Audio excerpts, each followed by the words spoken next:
Red card வழியா வெளியே வந்தவங்களுக்கு சம்பளம் இல்லையா?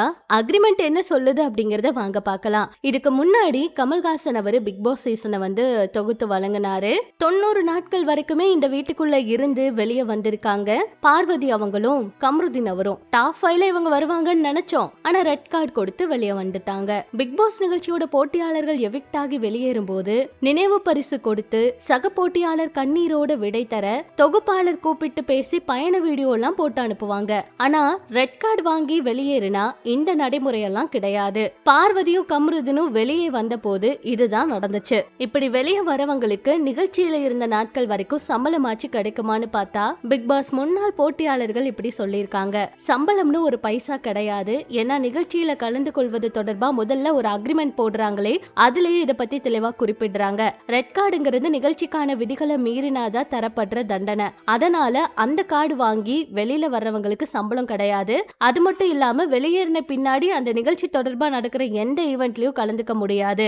இவ்வளவையும் அந்த வீட்டுக்குள்ள இருந்த சமயத்துல அங்க ஏதாவது விளையாட்டுகள்ல கலந்து ஜெயிச்சிருந்தா ஸ்பான்சர்ஸ் தரத கூட பரிசு பொருட்களை கூட தரமாட்டாங்க.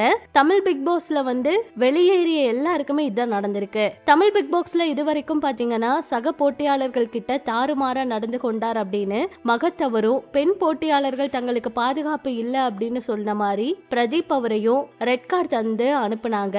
தன்னோட கடந்த காலத்துல செய்த ஒரு செயலை விவரிச்சாரு நடிகர் சரவணன் அவரும். வேறு சில காரணங்களுக்காக நமிதா மாரிமுத்து அவங்க, நடிகை மதுமிதா இவங்களும் நிகழ்ச்சியில இருந்து வெளியேற்றப்பட்டது எல்லாருக்கும் தெரியும். இந்த மாதிரி ஒரு சிலருக்கு சம்பளம் கிடையாதுன்னு சொன்னாங்க.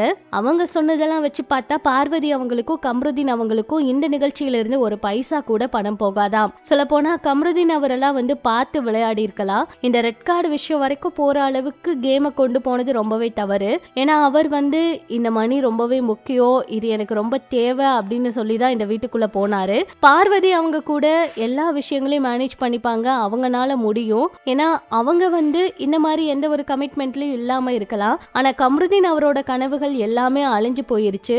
ஆனா அவரு இத பார்த்து விளையாடி இருக்கலாம். கேம்ல பார்வதி அவங்கள மட்டுமே குறை சொல்ல முடியாது. கம்ருதீன் அவரு சில இடங்கள்ல ஆரம்பத்துல இருந்தே ஒவ்வொருத்தரையுமே தேவையில்லாம பேசிட்டு வார்த்தையை விட்டுருக்காரு.